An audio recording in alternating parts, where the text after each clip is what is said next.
vai me separar.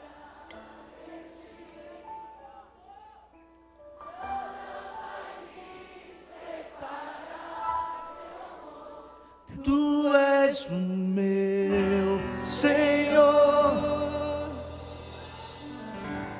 Tu és meu Salvador.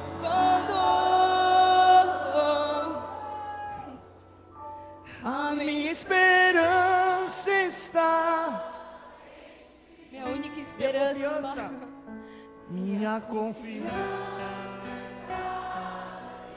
Quem temerei? Para sempre te amarei. Tu és meu Senhor.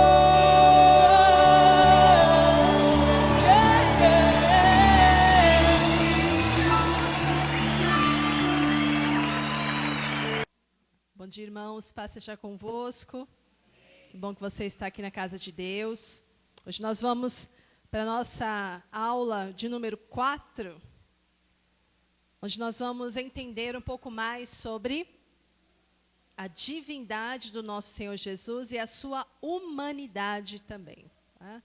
Então, eu tinha comentado que a gente tinha visto na aula passada que a gente entender melhor sobre e a se identificar ainda mais com o nosso Senhor Jesus na questão da humanidade do Senhor. Então, essa aula ela tem esse propósito de responder essa pergunta. Uma das perguntas mais importantes que a gente faz e que precisa ser respondida. Quem é Jesus? Quem é Jesus? Quando as pessoas perguntam para você, o que você responde?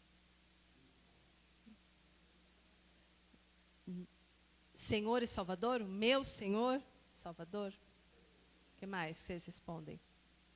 Quem é Jesus? O Filho de Deus? E quando as pessoas falam assim, mas ele era Deus mesmo? Aí a gente responde, por quê? Então, mas aí o outro pode falar, mas eu não creio. Aí problema seu. Mas se a gente está evangelizando as pessoas, entenda bem, se a gente está evangelizando, a gente não quer que eles sejam esclarecidos? Né? O próprio apóstolo Pedro fala assim, olha, vocês precisam meditar para explicar, saber explicar a esperança que há em vós.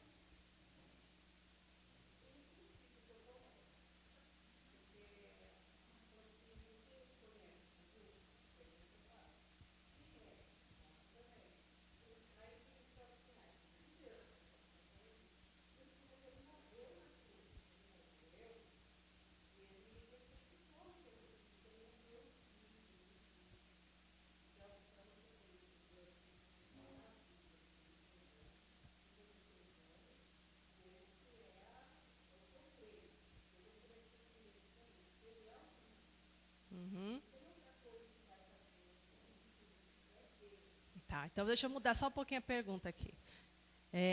Deixa eu elaborar melhor isso. Quando a gente fala assim, quando a pessoa pergunta, mas Jesus é Deus mesmo? A gente fala que sim. Mas se ele falar assim, mas ele também não era homem? Sim ou não? Então como é que é isso? Ele é Deus e é homem? Ou ele é Deus ou ele é homem? Ou ele pode ser Deus e homem? Pode? Boa pergunta. É sobre isso que a gente vai meditar hoje. Homem? Então ele foi homem? Igualzinho a gente? Mas ele também é Deus? Sendo homem? Então, vamos ver o que a palavra de Deus nos diz sobre humanidade de Cristo e divindade de Cristo. Então, Hebreus 2, a partir do verso 5, diz assim: pois não foi a anjos que sujeitou o mundo que há de vir, sobre o qual estamos falando. Antes, alguém em certo lugar deu pleno testemunho dizendo, que é o homem que dele te lembres, ou o filho do homem que o visites. Fizeste-o por um pouco menor que anjos, de glória e de honra o coroaste, e o constituíste sobre as obras das tuas mãos.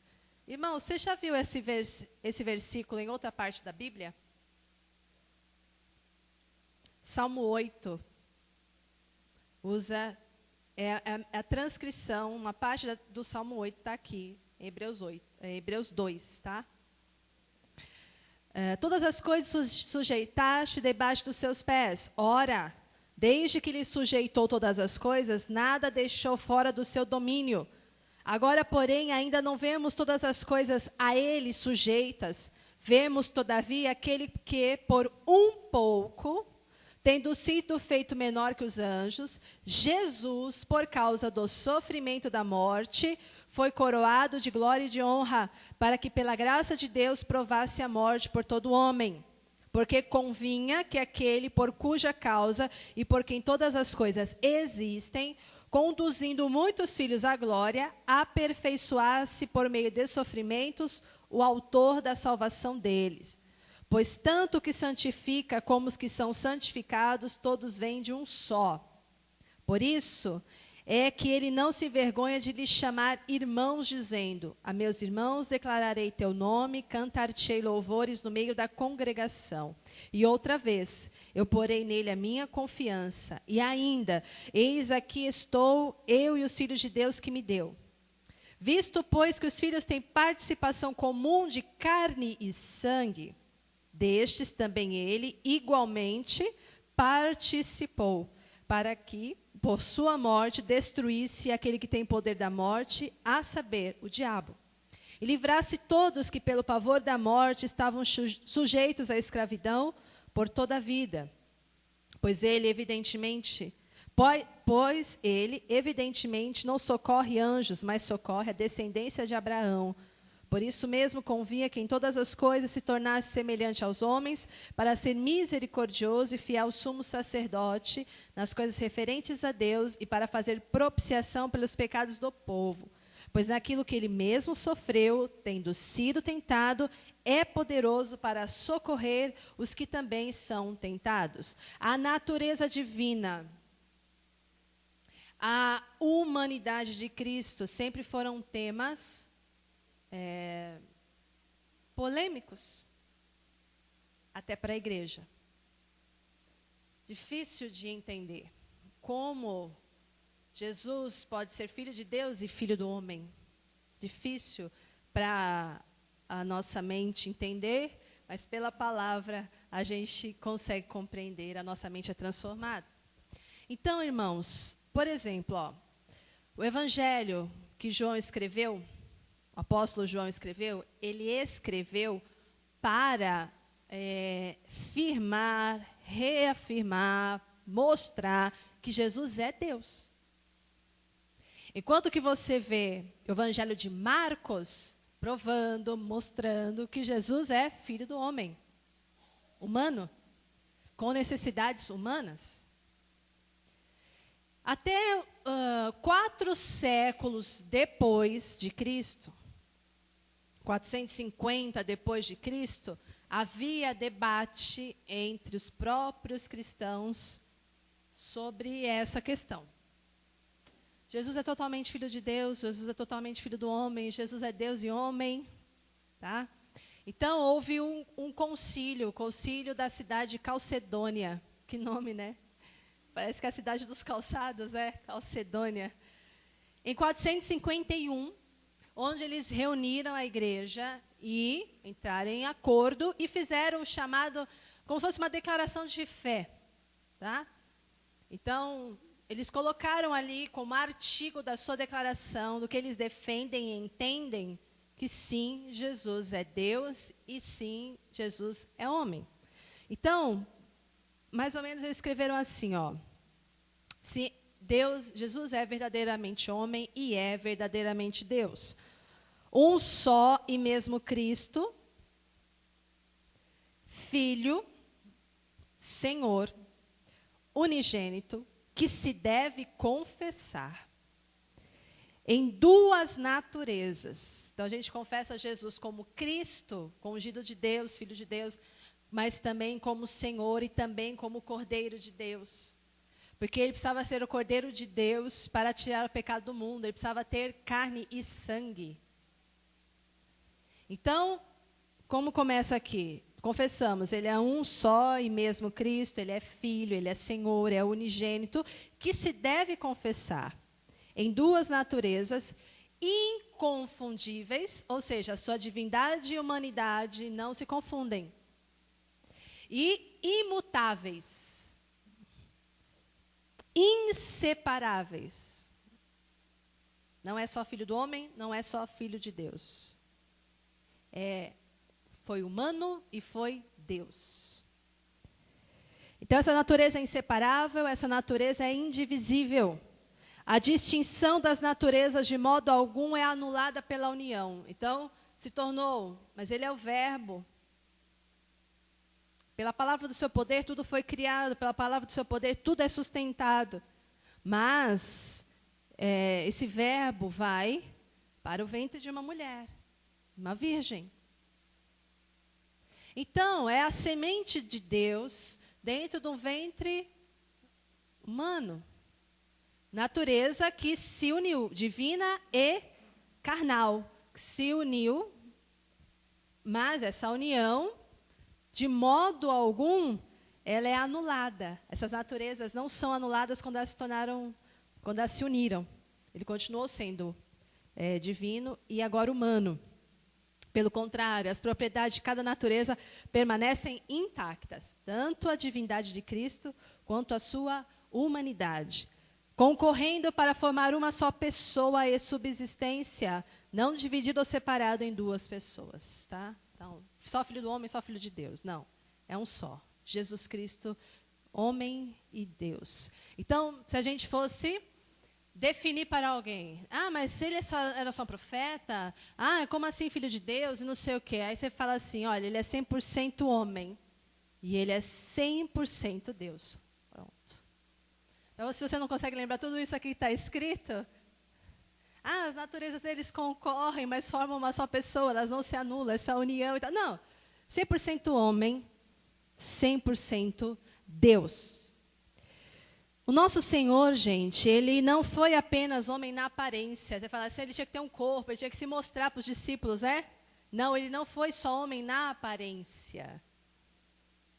Ele foi homem, ele realmente experimentou o que é ser um ser humano, de fato, de verdade. Nos 33 anos que Jesus andou aqui pela terra como ser humano, ele foi um ser humano. Tanto que a gente vê aqui, você vai ver que Evangelho de Marcos ressalta muito a humanidade de Cristo. O Evangelho de João ressalta muito a divindade. Mas os outros evangelhos mencionam a humanidade de Cristo também. Então você vai ver em Mateus 4, Jesus está lá no deserto, 40 dias em jejum, e ele sente fome. Quem sente fome? O ser humano. A gente vê em Mateus 1, Mateus 1, você vê a genealogia de Jesus. Você vê em Lucas 1:31, a concepção. O Espírito Santo, Maria, descerá sobre ti e conceberás. Você vê a concepção, você vai ver em Lucas o nascimento de Jesus. Você vai ver em Lucas 2:52 que ele crescia em estatura, em graça, em conhecimento. Você vai vendo que o crescimento do Senhor é um crescimento natural, humano natural. Você vai ver também necessidades fisiológicas do Senhor.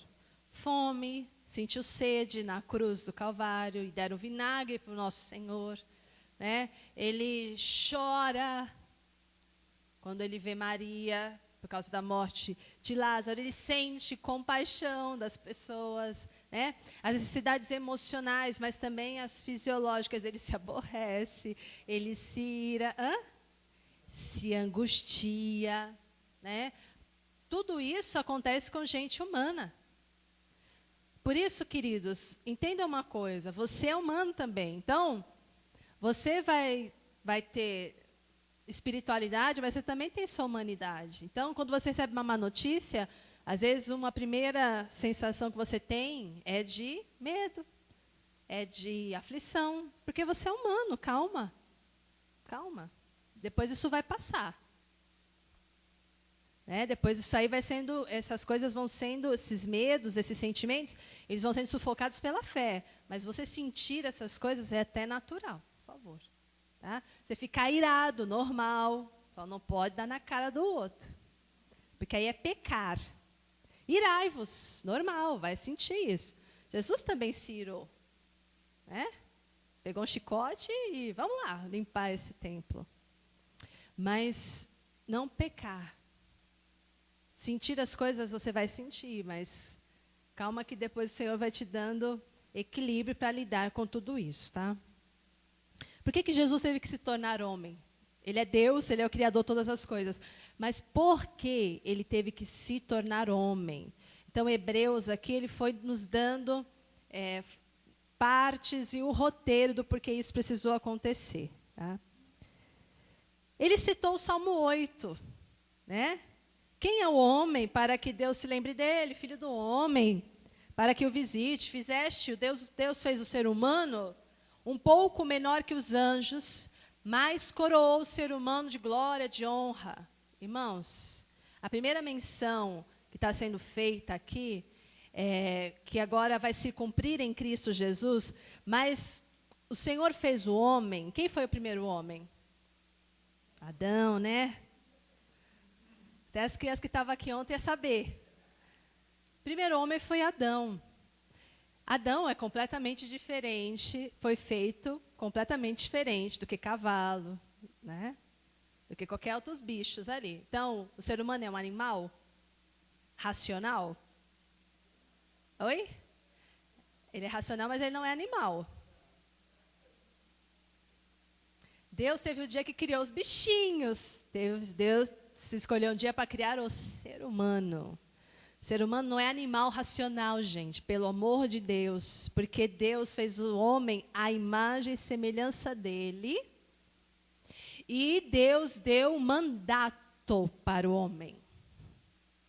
Quando Deus criou o homem, Ele fez assim, façamos o homem a nossa imagem e semelhança, para que ele domine sobre a terra, mandato, uma missão, uma autoridade, você vai dominar sobre a terra. Aí o que o homem fez? Virou um animal, né? Ele desfez do mandato dele, ele não usou a autoridade, ele não dominou, né? Ele se perdeu, ele pecou. Aí o Salmo 8 está falando assim, mas, poxa, ele foi feito menor que os anjos, ele foi coroado de glória e honra, constituíste sobre as obras das tuas mãos, todas as coisas sujeitaste debaixo dos seus pés, para que nada ficasse fora do domínio dele. Mas as coisas não estão sujeitas ainda. O ser humano perdeu isso. Então, ele tinha que dominar sobre as coisas, dominar sobre bicho, dominar sobre planta, e a planta domina ele hoje. Ele fuma uma maconha e fica lá, dominado pela planta. O crack também, né? O crack não é da maconha, uma coisa assim? Cocaína não veio da coca, folha de coca? Que é o quê? Por alguns lugares faz o chá da coca. É digestiva, beleza. Mas depois eles fizeram, é um subproduto, né? A cocaína. Era para dominar sobre, agora está sendo dominado. Aí Jesus vem, tabaco. Aí Jesus vem para pôr as coisas no seu devido lugar.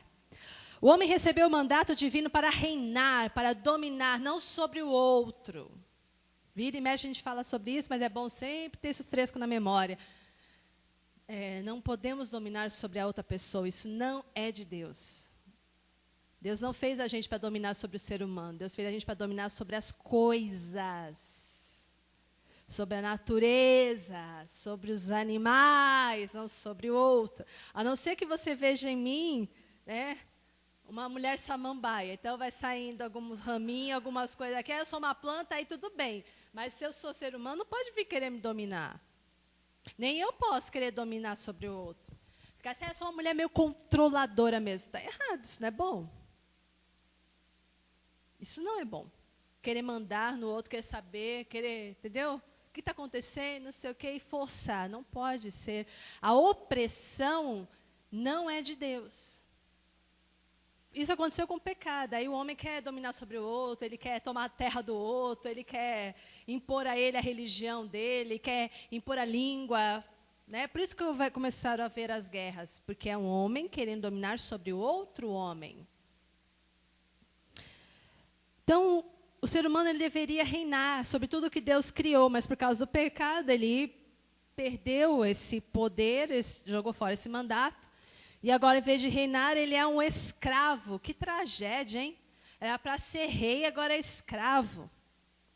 Jesus, ao assumir a natureza humana, o que Jesus está fazendo? Ele está assumindo a posição de homem perfeito. Do homem no lugar onde ele deveria estar. Ei, Adão, você pisou no tomate, você atrapalhou, você errou. Agora vem o segundo Adão para colocar o homem no seu devido lugar. Ele precisava vir como homem para dar exemplo e mostrar aonde o homem perfeito deveria estar, o ideal de homem, aonde ele deveria estar. Né? Vemos, todavia, aquele que por um período de tempo, 33 anos, Jesus se tornou ser humano. E agora ele teria que provar também a morte por todo o homem. 4 lições aqui sobre a humanidade de Jesus, gente.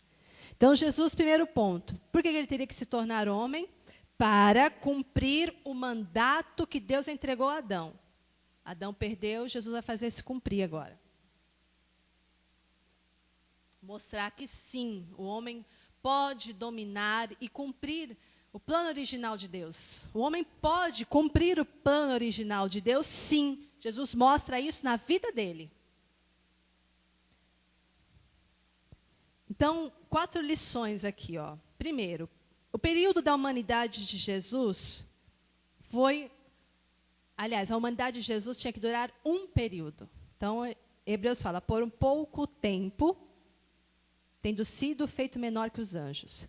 Por pouco tempo, Jesus se desfaz, despe da sua glória, humilha-se a si mesmo e se torna servo. Por 33 anos. Não era para sempre. Quando Jesus Cristo voltar, irmãos, a segunda volta, ninguém vai ver a coroa de espinhos na cabeça dele, ninguém vai ver ele açoitado. Agora vão ver ele na sua glória total, como Filho de Deus, como Senhor dos Senhores, como Rei dos Reis. Humanidade por um período de tempo para cumprir o mandato do Senhor, para redimir as pessoas. Tá? Então, Jesus que o povo vai ver, que eu vou... Aliás, nós vamos ver sim, mas de uma outra ótica, com ele nas nuvens, viu? Não é aqui. Aqueles que vão estar aqui, dobrando os joelhos e confessando que Jesus Cristo é o Senhor, foram os que ficaram. Porque aí, meu querido, mesmo que você não queira, vai ter que se dobrar. Falou a vida inteira que Deus não existia, que Deus morreu, que não sei mais o quê. Né? Matou um monte de gente, fez muita maldade. Aí, quando Jesus voltar, nas nuvens, os que estavam mortos vão ressuscitar. Tanto os bonzinhos quanto os malzinhos. E Jesus está lá nas nuvens, com a igreja dele, com o exército celestial, com os anjos. Então, quem vai estar aqui na terra e vai ver, nessa ótica aqui, daqui de baixo, olhando para cima, são aqueles que não aceitaram o Senhor. Aí você vai ver lá, se ajoelhando, você vai ver Hitler, se ajoelhando. Você vai ver quem mais, gente bem ruim aí. Alguns políticos aqui que se não se converteram e morrerem na sua iniquidade, você vai ver se dobrando diante do Senhor. Você vai ver todas as pessoas, as piores você imaginar. O Jack Estripador, o Calígula, o Herodes, todos se dobrando e falando, Jesus Cristo é o Senhor. Hã? Não. Então, ele não vai voltar na aparência humana, mas como Senhor agora. Como Rei dos Reis. Porque foi por um período de tempo que ele se tornou humano. Segunda lição sobre a humanidade do Senhor, a intenção da humanidade. Então, ele fala aqui, ó, Jesus por causa do sofrimento da morte. Então, ele aqui, ó, vemos todavia aquele que por um pouco, tendo sido feito menor que os anjos, Jesus, por causa do sofrimento da morte, foi coroado de glória e de honra, para que pela graça de Deus provasse a morte por todo homem. Jesus, o Salvador, se fez homem para morrer e consumar a salvação do seu povo. A intenção da humanidade de Jesus. Por que Jesus tinha que ser humano? Por causa desta hora. Não dava para ele falar assim, passa de mim esse cálice, Senhor. Eu vou pedir para o Senhor me livrar disso. Não, para isso eu vim, para esta hora eu vim. Ele nasceu para isso. Para ele experimentar a morte por todo homem. Para que a gente não morresse eternamente, ele experimentou a morte nele. Para morrer e salvar suas ovelhas. Por causa da morte, ele teve que se tornar humano. O resultado da humanidade. Por causa disso, ele foi coroado de glória e de honra. Então, após o estado de humilhação do nosso Senhor, ele foi pregado no madeiro, gente. Isso era uma vergonha, era para os piores criminosos, esse tipo de morte. Eles eram crucificados nus. Sabe? É muita humilhação. Era uma morte dolorosa e indigna. O Senhor foi humilhado demais, demais. Mesmo antes de ser pregado, ele já estava sendo muito humilhado. Ele foi colocado diante de um tribunal mentiroso, de testemunhas falsas. Eu falava assim, eu vi ele falando contra a lei. Eu vi ele blasfemando contra o nome do Senhor. Mentira, mentira. E ele não falava nada, não podia falar nada, porque ele era um cordeiro sendo levado mudo. E as pessoas puxavam a barba dele, socavam, cuspiam no rosto dele. Então, o Senhor foi muito humilhado pelas pessoas. Só que o resultado disso foi que Deus exaltou a Cristo. Então, todas as coisas, os céus, na terra, estão sob a autoridade de Cristo hoje. Então, o resultado da humanidade do Senhor e ter que ele sofrer essa humilhação foi que ele ia ser coroado de glória e de honra. A causa da humanidade foi pela graça de Deus. Vamos ler Efésios 2:5, para a gente entender um pouquinho melhor aqui.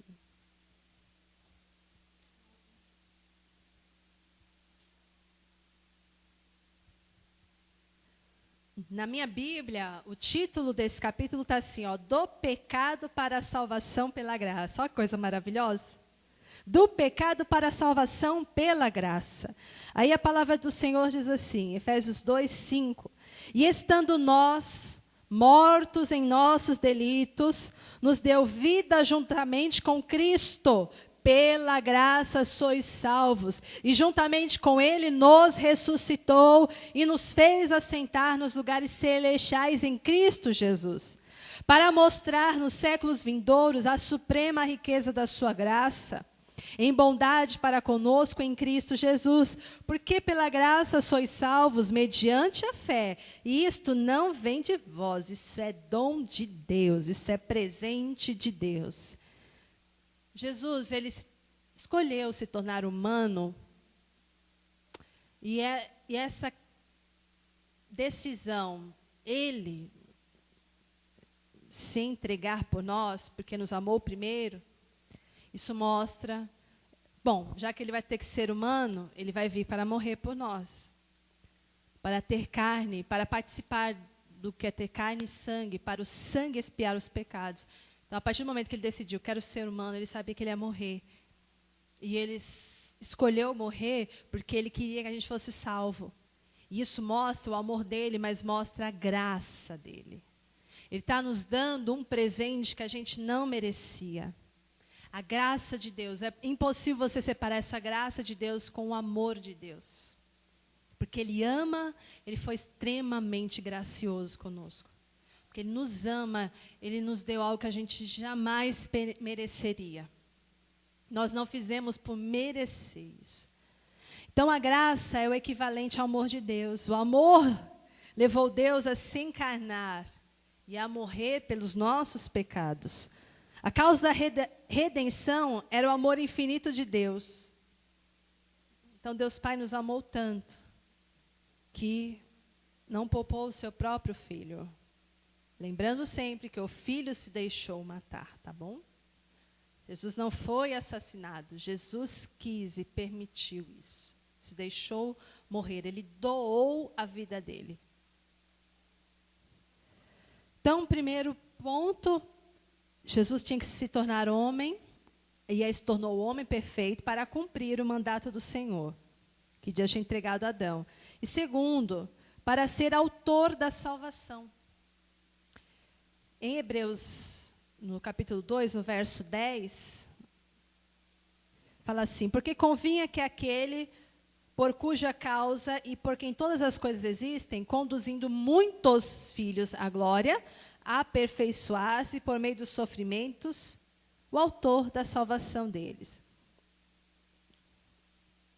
Jesus está sendo apresentado para nós como aquele que é o dono da nossa salvação, aquele que é o autor da nossa salvação. Lembra que Hebreus está sendo escrito para judeus que estão atribulados, que estão desesperados, que estão pensando seriamente em voltar atrás, porque a perseguição está muito grande, tem muita gente morrendo por amor do nome do Senhor. Eles estão pensando assim, mas será que a gente não precisa fazer algumas obras? Será que Jesus realmente é suficiente? Já que a gente tem culto a anjos, já que a gente tem tantas coisas que a gente estava acostumado a fazer, será que a gente não precisa voltar àquilo? E aí o Senhor fala aqui, olha, Jesus, Ele é o autor da salvação de vocês. Lembre-se disso. Autor é fundador, é originador. Jesus, Ele é a base sobre a qual a salvação dos irmãos ela é garantida. Então, Ele é o autor, mas Ele é também o sustentador da nossa salvação. Ele não somente abriu o caminho para a gente ter acesso a Deus, rasgou o véu, e a gente pode agora se apresentar diante de Deus Pai, nos reconciliou com Deus Pai. Ele não apenas abriu o caminho, gente, mas Ele está liderando, conduzindo, é o que fala aqui, ó, muitos filhos à glória. Ele abre caminho, Ele é o único que pode fazer isso, mas Ele continua andando com a gente no caminho, Ele está na nossa frente, nos conduzindo. Ele é o autor da salvação, Ele é o sustentador da nossa salvação. E Ele faz isso de duas formas. Através do aperfeiçoamento, como a gente viu aqui, e através da santificação. Então, conduzindo muitos filhos à glória, aperfeiçoar-se por meio de sofrimentos, o autor da salvação deles. Pois tanto o que santifica como os que são santificados, todos vêm de um só. Então, como que Jesus ele está sendo o autor da nossa salvação de fato? Quando Ele pode nos aperfeiçoar e quando Ele pode nos santificar. Aperfeiçoamento significa que, no dia em que nós aceitamos Jesus, reconhecemos Ele como o único e suficiente Salvador das nossas almas, a gente se rendeu a Ele e naquele momento Ele perdoou os nossos pecados, removeu os nossos pecados da presença de Deus. Então, no dia da nossa conversão, você se tornou novinho em folha. Aí os seus pecados, Jesus remove com o sangue dele, Ele apaga. E aí esses pecados são lançados no mar do esquecimento, ninguém nunca mais acha. Deus joga para trás dele, Ele não quer nunca mais saber. Então, é como se você nunca tivesse feito. Perdão de Deus é isso. É como se você nunca tivesse cometido aquele pecado. Então, quando Satanás vai te acusar, Deus olha lá e fala, mas não tem nada na ficha dele. Como não? Tem sim. Não tem nada. Por quê? Nem na lixeira do computador você vai achar. Acabou. O sangue de Cristo apaga, remove. Aí, para quem pede perdão, né? Quem pede perdão, confessa, ele é fiel e justo para te perdoar de todos os seus pecados e te limpar de toda a injustiça. Te purificar de toda a injustiça. Então, Jesus vai conduzindo muitos filhos à glória, né? Ele vai à frente, aperfeiçoando, removendo os pecados do povo da presença de Deus por meio da graça dele. Nós não temos mérito nenhum. É por causa da graça dele que a gente tem perdão. E Jesus é o que santifica os pecadores e continua. Ele santifica. Então, no dia da nossa conversão, ele remove os pecados, ele apaga. Só que ele continua este processo, porque a gente vai pecar de novo, não vai? E a gente vai pecando, mesmo que a gente não queira, né? Mesmo que a gente quer também. E aí ele vai continuando o processo até a gente ser glorificado. Isso tudo acontece aqui, gente, na igreja. Aqui, ó, na aglomeração do povo. Quando os membros se reúnem no corpo só que é Cristo. A igreja, irmãos, ela é a comunidade dos santificados em Cristo. Dos santificados que continuam a ser chamados a serem santos. Deus te santificou, mas Ele está querendo te conduzir em santidade. Não basta uma santificação uma vez, porque você vai voltar a pecar. Então a igreja é a reunião das pessoas que já foram santificadas, mas que continuam sendo chamadas a continuarem a serem santas. Viu?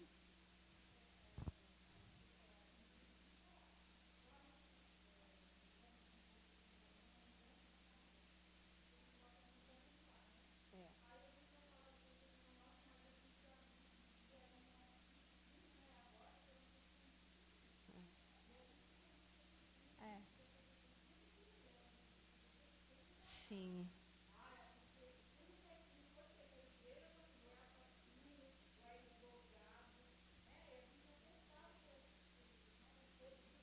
Por isso que a palavra que Deus ministrou através do pastor semana passada, né? Você tem que saber quem você é, não se importar com a opinião alheia, né? Você tem que saber quem você é. Bom, Jesus me santificou, amém. Só que ele continua a me chamar a me manter santo. Então, amém. Né? Até hoje, tanta gente olha para o pastor e só lembra da vida dele antes. E parece que tem prazer nisso. Né?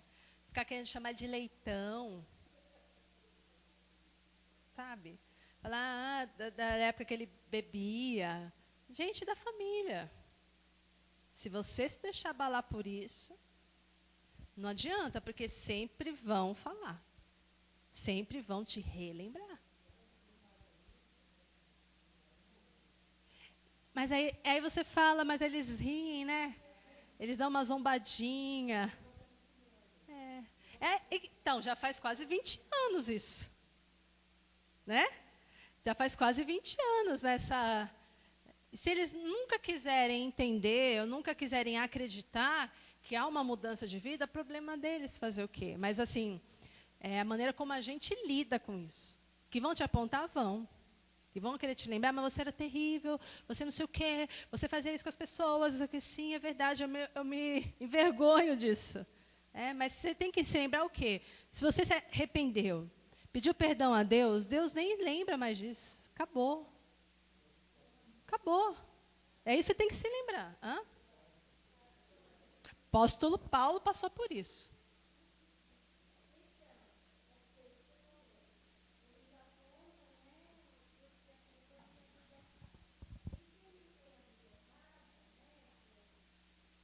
Era certinho?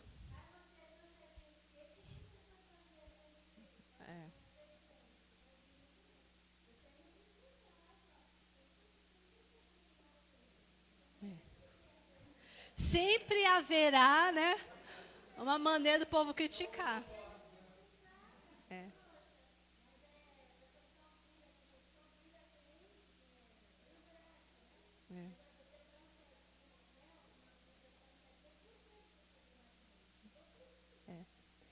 Aí a gente tem que falar, né? Porque, meu querido, a gente é pecador. Mesmo que você ache que é todo mundo certinho, todo mundo está errando o tempo todo. Tem o vazio dentro de mim. Aí você tem que... Vamos dar uma evangelizada de leve. Né? Mas sempre vai ter alguém para te acusar de alguma coisa certa que você está fazendo. Que é bom, você não precisa, né?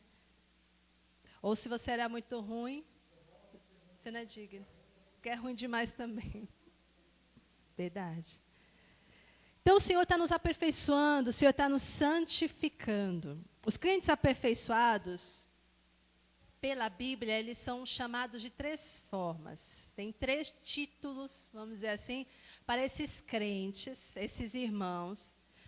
Não, essas pessoas que estão na igreja, que foram santificadas e continuam a ser. Né? Quando as pessoas falam assim, mas na igreja também tem fofoqueiro. Mas na igreja também, olha, tem umas irmãs que, pelo amor de Deus, é pior que ímpio. Sim, é verdade, tem uns que estão em tratamento mais assim, mais forte, de tarja preta e tudo. Tem uns assim, mas sério o negócio. Porque assim, a gente está ali, foram santificados, mas continuam sendo santificados, gente. Então nem se assuste. E nem negue também. Ele fala assim, não, na minha igreja não tem isso, não. Ai, por favor. Não, sabe, não trate as pessoas como se elas não tivessem inteligência. Respeite a inteligência deles. Aí você fala assim, é verdade, irmão, meu querido, né? É desagradável, é feio isso, mas a gente foi santificado e está sendo tratado ainda. Ninguém é perfeito mesmo ainda. Só que a gente não usa isso como desculpa. A gente está trabalhando isso e dependendo do Espírito Santo para nos transformar. Essa transformação ela é diária. Realmente necessitamos muito, muito mesmo. Né? Muito.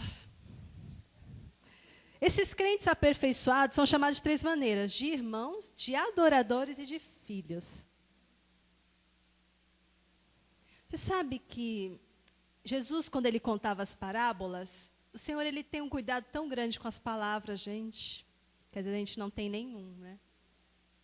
Jesus falou assim, olha, todo ser humano vai prestar conta de toda a palavra fútil que saiu de sua boca. A gente fala assim, meu Deus, eu falo tanto, eu vou prestar conta de cada palavra fútil. Você vê Jesus falando pouco. Eu imagino, tá, gente? Aí já é minha conjectura. Jesus não falava tanto assim. Ele pregava, mas ele era sucinto e objetivo. Na bronca dele, ele era sucinto. Falava raça de víbora, sepulcro caiado, hipócrita, né? Muda de vida. Mas, assim, para tratar com o coração humano, ele tinha muito cuidado. Então, ele não chama pecadores, ele chama perdido. Às vezes a gente que gosta de falar assim, pecador, desgraçado, se você não aceitar Jesus, você vai arder no mármore do inferno. Isso é coisa de novela. Você vai arder no Hades. Tá? Pecador, pecador. Jesus falava assim, a ovelha perdida, a dracma perdida. Aquele filho que foi embora, né? Pediu a herança, foi embora. E o pai, que está representando ali, o próprio Deus, fala assim, meu filho perdido. Estava perdido e foi achado. Então, ele tem cuidado para tratar com a gente. Ele chama a gente de irmão, adoradores de Deus e filhos. No verso 11, você vê isso. Ó. Hebreus 2:11.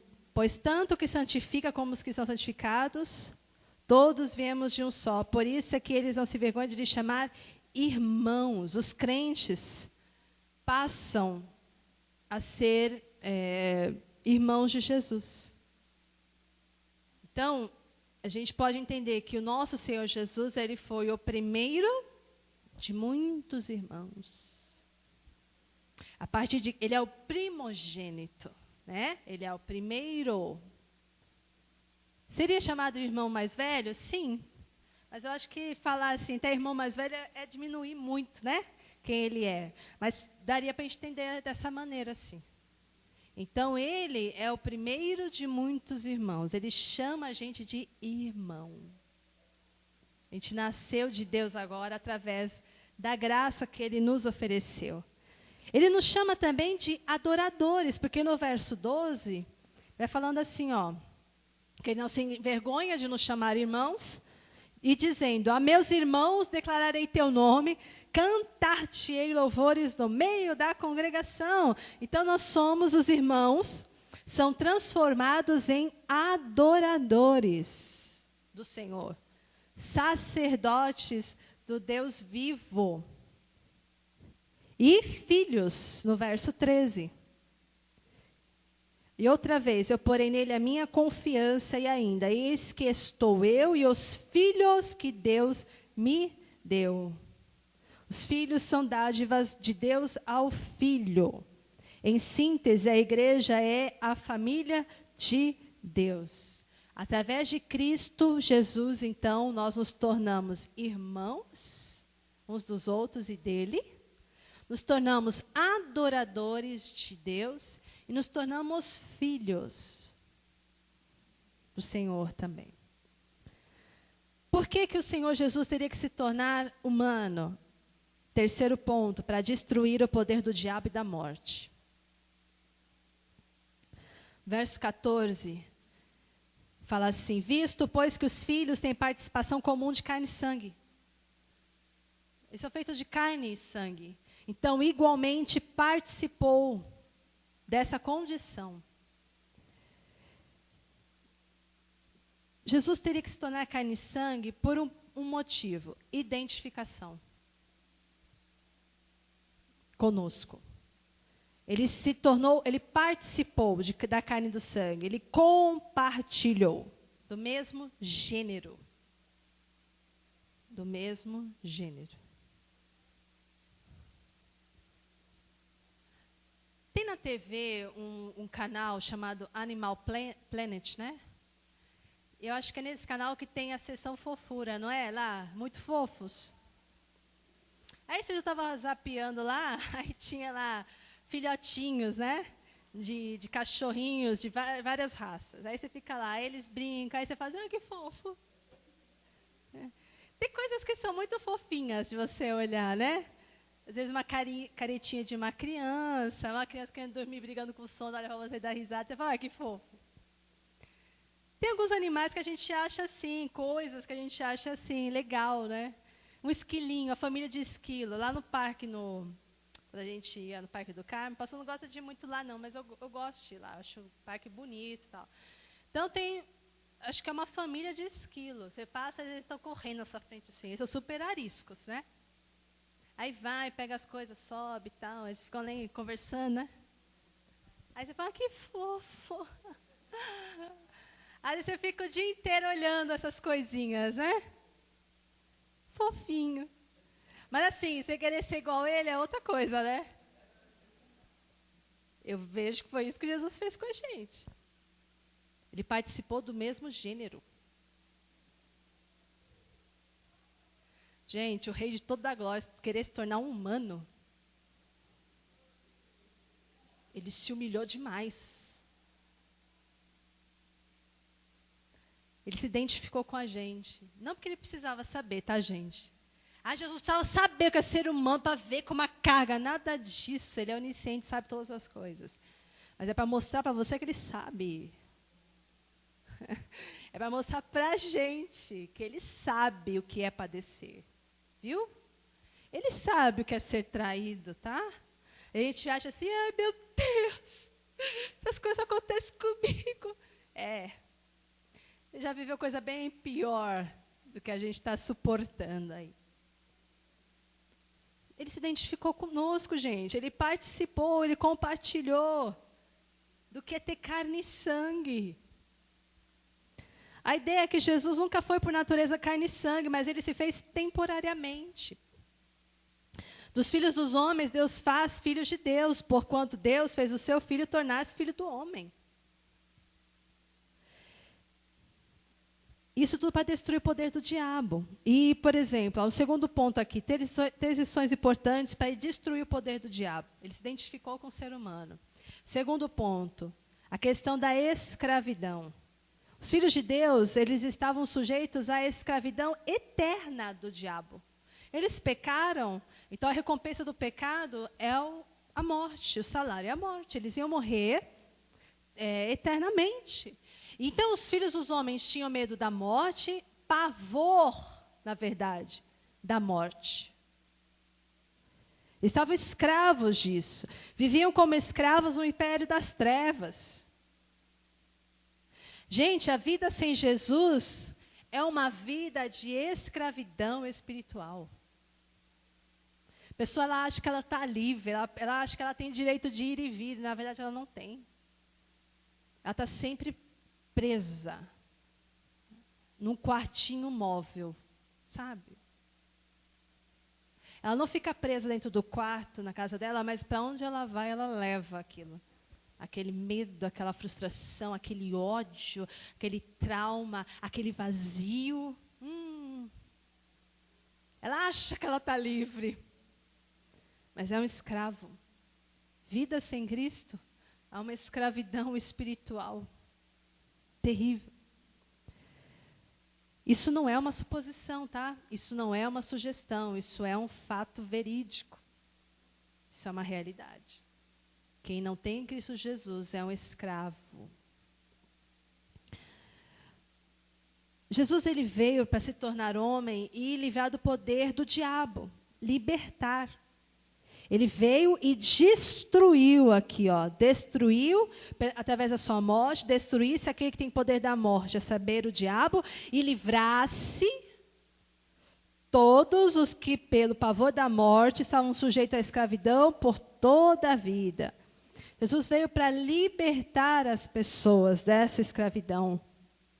Então, a morte, o poder, o medo da morte, isso foi destruído pelo sangue do Cordeiro na cruz do Calvário. As pessoas, nós cristãos verdadeiros, não temos medo da morte.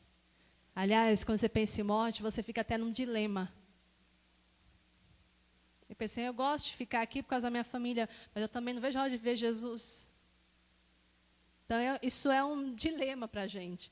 Gostaria de ficar, mas se o Senhor me chamar também, vai ser maravilhoso. Isso para os verdadeiros cristãos. Aqueles que estão agarrados nessa vida. Não, Deus, não me deixa, não me leva antes de casar, não. Não volta antes, Jesus, de eu ter meus filhos.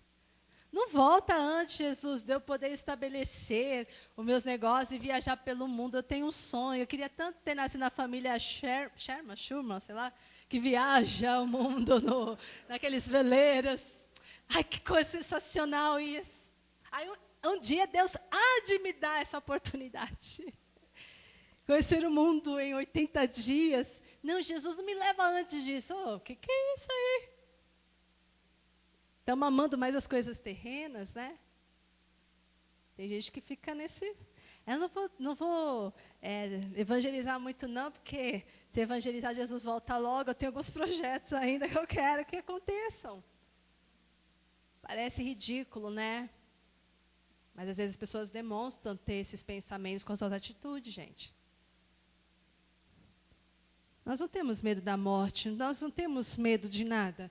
O que a gente mais quer é estar com o Senhor. A gente está vivendo com Ele aqui, mas a gente quer viver essa plenitude de estar com Ele. Nada nesse mundo se compara à glória de Deus, à presença de Deus, a você desfrutar da eternidade com o Senhor. Nada nesse mundo se compara a isso, nada. Quarto motivo pelo qual Jesus teve que se tornar humano, para socorrer seus filhos. No verso 16 fala assim, pois ele evidentemente não socorre anjos, né? Mas ele socorre quem? A descendência de Abraão. Jesus precisou encarnar para ele se tornar sumo sacerdote dos irmãos. Ele é o nosso sumo sacerdote. Ele é o bispo das nossas almas. Ele é o guia das nossas almas. E como sacerdote, ele mostra o seu caráter. Ele é misericordioso. No verso 17. Por isso mesmo convinha que em todas as coisas se tornasse semelhante aos irmãos, para ser misericordioso e fiel sumo sacerdote nas coisas referentes a Deus e para fazer propiciação pelos pecados do povo. Jesus, ele é um sacerdote que é fiel com as suas ovelhas, que é misericordioso com as suas ovelhas. A misericórdia ressalta a paciência de Jesus com a gente. Ressalta a clemência dele conosco. Porque misericórdia é quando você merece punição e não recebe. E aí Deus olha para você, vê a tua fraqueza, lembra da tua estrutura, sabe que você é pó. E aí tem misericórdia, fala assim, você merecia morrer, hein? Porque não está escrito na palavra. Toda alma que pecar, o que acontece? Essa certamente morrerá. Por que a gente não morre se a gente peca? Porque a gente não recebe o que a gente precisava receber. É a misericórdia dele em ação. Mais uma chance, vamos dar mais uma chance para ela. Diante das nossas misérias, das nossas fraquezas, ele é o nosso sacerdote. Ele aplaca a ira de Deus e ele mostra, eu acredito que ele mostra o sangue dele. A gente pecou, ai meu Deus do céu. Aí a justiça de Deus precisava vir, a gente precisava morrer. Aí Jesus pega, como eles estão em processo de santificação, Senhor, né? Tem uns aí que estão na UTI, estão sendo tratados. Ó meu sangue, Senhor. Aplaca a ira. Como sacerdote, ele faz isso. A fidelidade indica a permanência de Deus conosco em todas as circunstâncias. Ele é um sacerdote misericordioso e fiel. Então, todo o tempo ele está com a gente ali. Eu não falei para você que eu ia estar com você todos os dias da sua vida, até a consumação dos séculos? Eu estou aqui. Estou te ajudando, estou te sustentando, eu estou aqui. Ele é fiel. Aquilo que ele falou, ele cumpre. Segundo situação que a gente vê aqui do sacerdote de Jesus na nossa vida. Então, ele mostra o caráter dele, ele é misericordioso e fiel. E como sacerdote, ele tem funções que ele realiza na nossa vida também. A função do sacerdote, sacrificar e interceder. Então, o sacerdote será responsável de pegar o sacrifício do povo e entregar a Deus. O nosso Senhor foi o sacrifício. Então, ele fez expiação pelo povo e fez expiação com o sacrifício do sangue dele. Quando você vê a igreja não orando, o sacerdote tem que orar por ela. Não dá simplesmente, essa igreja não está orando, deixa ela assim, não. Você ora por ela. Você vê a igreja não obedecendo, sabe, resistindo, sendo tantinho rebelde, sacerdote, o papel dele é, meu Deus, tem misericórdia. É isso que os profetas falam, olha, sacerdote, chore. Você tem que chorar, você tem que tocar a buzina, tem que tocar a trombeta. Lamente-se, profetize. Isso é sacrifício, gente. Sacrifício de louvor, sacrifício de adoração, sacrifício de oração. Não dá para você olhar, ver um monte de pecado e não fazer nada. Foi isso que Jesus fez. Ele viu um monte de pecado, todo mundo ia morrer nos seus pecados. Ele falou, não posso não fazer nada. Eles não têm como pagar essa dívida. Eu vou morrer por eles. Eu vou tomar o lugar deles na cruz. Eu vou fazer um sacrifício vicário. Essa troca eu vou fazer. Então, ele teve essa iniciativa. Nós, como sacerdotes, os maridos, como sacerdotes de seus lares, tem que sacrificar.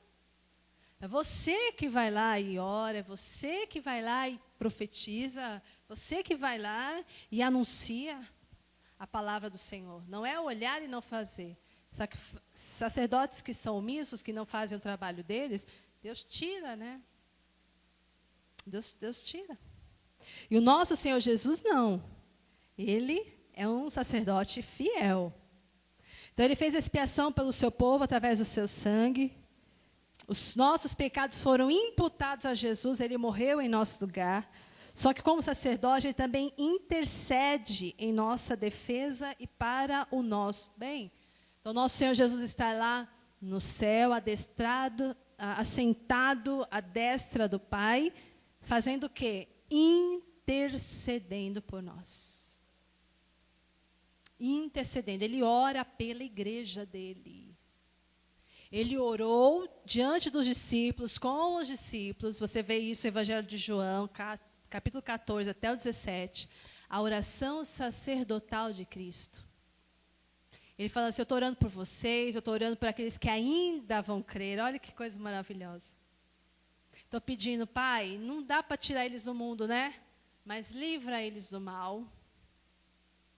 Ele enviou o Consolador para cuidar da gente, mas Ele continua, nesse momento, intercedendo por nós, gente. Porque Ele é o nosso sacerdote. Ainda que alguém falte por interceder por você, nós não temos grupo de intercessores aqui na igreja, Jesus mesmo vai interceder. Se faltar alguém, Jesus mesmo faz isso. E muitas vezes falta. Muitas vezes Deus olha e fala assim, mas não tem um, gente, para se colocar na brecha? Ele olha, passa os olhos assim na terra e ele fala, não encontrei um que se colocasse na brecha. Jesus faz esse trabalho por nós. E às vezes você percebe isso acontecendo quando você está aqui, e aí você começa a falar em língua estranha. O Consolador está aqui conosco, aí ele começa a fazer você orar. E essa oração em língua estranha vai subindo, subindo, subindo, chega em Jesus, Jesus pega e traduz para o Pai. Ele faz esse trabalho, o Espírito Santo aqui conosco e Jesus lá, ó, nos céus. Jesus ele se tornou humano, nosso Senhor, para ter empatia conosco. Para ele ter, você entender que ele tem mais afinidade com você. Na sua humanidade, Jesus conheceu o sofrimento humano. Ele não pecou, mas ele sofreu e foi tentado em todas as coisas. Hebreus 4:15, ele foi tentado em todas as coisas. Às vezes você fica surpreso, fala assim, nossa, como que o diabo é sujo, né? Né, irmão? Pôs um pensamento horrível na minha cabeça, de morte, de imoralidade. Como ele é sujo, esse nojento, esse... Você está surpreso com isso? Como que ele faz isso na hora que eu estava orando a Deus? Veio um pensamento lá, será que eu vou comer uma pizza com 4 queijos, de bacon? Isso é coisa de pensar na hora que eu estou ali na presença do Santo, que diabo sujo, que espírito de gula.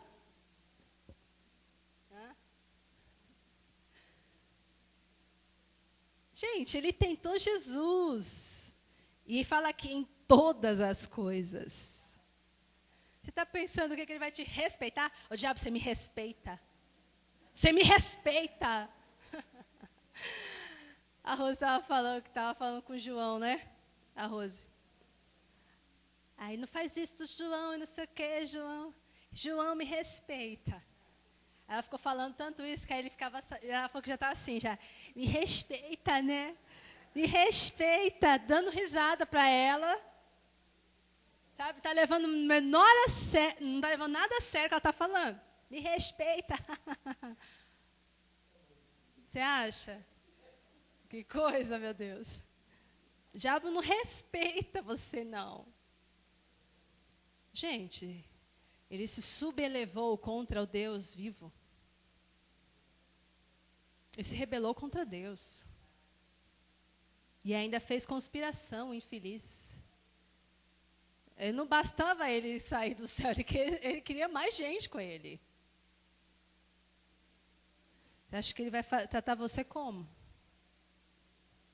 Por isso que a gente tem que ter ódio dele. Se tem uma pessoa que você tem que ter ódio, é ele. Não teu irmão, não teu amigo, não teu marido, tua esposa, não. Meu querido, pega todo o seu ódio, toda a tua raiva, toda a frustração e vincule para a pessoa certa. Porque é o diabo, nosso inimigo. Nunca faça trégua com ele, nunca aceite sugestão dele. Se ele te der sugestão, você faça birra com ele. Fala, porque você que falou isso, é por isso que eu não faço. Porque se foi você que deu essa ideia, eu não vou fazer. Não vai na igreja hoje não, descansa. Ah, porque você falou isso, é que eu vou agora. Ah, agora que eu vou. É isso que a gente tem que fazer. Não. Aí tem gente que bate mó papo com ele. Acredita no que ele fala, ele é mentiroso. Você é um derrotado, você não é nada, é mesmo, né? Acredita no que o Espírito Santo fala, não acredita no infeliz, no canto do inferno, gente. Não. Jogue toda a sua raiva, toda a sua falta de fé, tudo nele. Não, Senhor. Na sua humanidade, Jesus conheceu o sofrimento humano, não pecou, contudo, sofreu e foi tentado todas as coisas. Só que a palavra de Deus fala aqui que ele vem e socorre. No verso 18, ó, naquilo que ele mesmo sofreu, tendo sido tentado, ele é poderoso para socorrer todos os que são tentados. Olha só que coisa mais maravilhosa. Sabe o que é socorrer? Socorro! Sabe o que acontece quando você grita socorro? Help me, help! Sabe o que acontece? Socorrer significa literalmente Jesus correndo em sua direção. Socorro! Aí Jesus pensa, peraí, dá um tempo, já vou. Não é isso não. Ele é poderoso para socorrer, ele vem correndo em nossa direção, gente. A humanidade de Jesus, ela é a verdade central da nossa fé.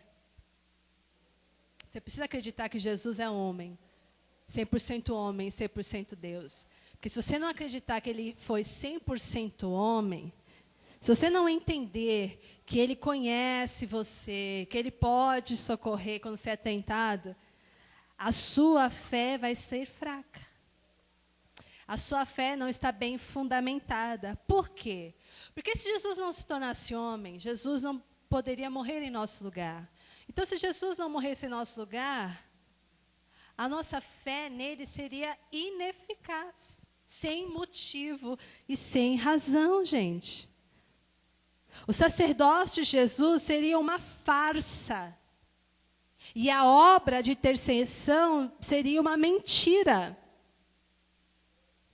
Se você não acreditar que ele é 100% homem, 100% Deus, você não vai acreditar também que ele é o único mediador entre você e Deus. A tua fé, ela não estará sendo bem alicerçada, porque o fundamento da nossa alma, da nossa fé, da nossa vida é Jesus. É a presença dele, é o teu relacionamento com Jesus. A nossa fé não está fundamentada numa religião, numa prática de rituais. Ela tem que estar fundamentada no relacionamento com Jesus, que é essa pessoa maravilhosa que é divina e foi humana por um tempo também. Você tem que acreditar que ele morreu e ressuscitou por você. Você tem que valorizar o sangue de Cristo sobre a tua vida. Porque senão nossa fé ela é ineficaz. Portanto, há um só Deus e um só mediador entre Deus e os homens. Quem? Cristo Jesus, o homem. 1 Timóteo 2,5. Só há um Deus e só um mediador entre Deus e os homens. Cristo Jesus, o homem. O apóstolo João também declara que aqueles que negam a humanidade de Jesus, eles são enganadores e são anticristos. Quem não declara que Jesus é o Filho de Deus, que ele veio em carne e sangue, não está declarando porque ele não tem o Espírito de Deus. E aí, se ele não tem o Espírito de Deus, ele tem o Espírito do anticristo. Então, a primeira coisa que o Espírito Santo faz no nosso coração é dar este entendimento mental, mas espiritual também. Sim, ele testifica conosco, assim ele é. Cristo é o caminho e a verdade e a vida. Só ele é o caminho e a verdade e a vida. Sim, ele é o Filho do homem e é o Filho de Deus. Ele é o seu Senhor e seu Salvador. Ele testifica com o teu espírito. Quem não tem essa testificação não é de Deus. não tem o Espírito de Deus, porque a gente não pode dar um aleluia, glória a Deus, se não for pelo Espírito de Deus. A gente não consegue dar, mesmo que você force. Vai ficar uma coisinha assim, meio estranha e mecânica. Mas quando é do coração, quando vem do Espírito, aí até isso você consegue dar um glória a Deus e um aleluia decente, gente. Então, nem isso a gente consegue fazer. Que em nome de Jesus essa aula fale mais aos nossos corações. E que a gente nunca esqueça o quanto Jesus é maravilhoso, poderoso, o quanto Ele se compadeceu da gente, o quanto Ele nos amou. Que a graça de Deus, a fé no Senhor só aumente nos nossos corações através dessa aula. Que a gente realmente conheça mais o nosso Senhor. O amado da nossa alma realmente, o nosso noivo. Aquele que vai nos buscar antes, que vai tocar a trombeta, a gente vai ouvir, que vai estar com Ele lá no céu, não aqui na terra olhando Ele para cá. Não nessa perspectiva de baixo para cima, mas de cima para baixo. Que a gente ame, conheça mais e por conhecê-lo, ame cada vez mais e valorize essa graça. Valorize a nossa salvação. Irmãos, a gente precisa valorizar ainda mais a nossa salvação. Amar a nossa salvação, manter a nossa alma debaixo da mão de Deus. E assim a gente vai amar mais as pessoas também. Vai amar mais os perdidos também. Amém? Querido Senhor, nós queremos te louvar, Deus, por esse tempo, te agradecer, Senhor, pela tua ministração aos nossos corações nessa manhã. E eu te peço, Deus, que o Senhor esteja revelando cada vez mais ao coração dos teus filhos durante esse dia, durante essa semana, Deus, durante os nossos dias, de que sim, o Senhor é 100% homem, 100% Deus, o Salvador das nossas almas, o nosso sumo sacerdote, aquele que nos ama, que se identificou conosco, aquele que nos alcançou com a sua graça, aquele que nos aperfeiçoa e nos santifica.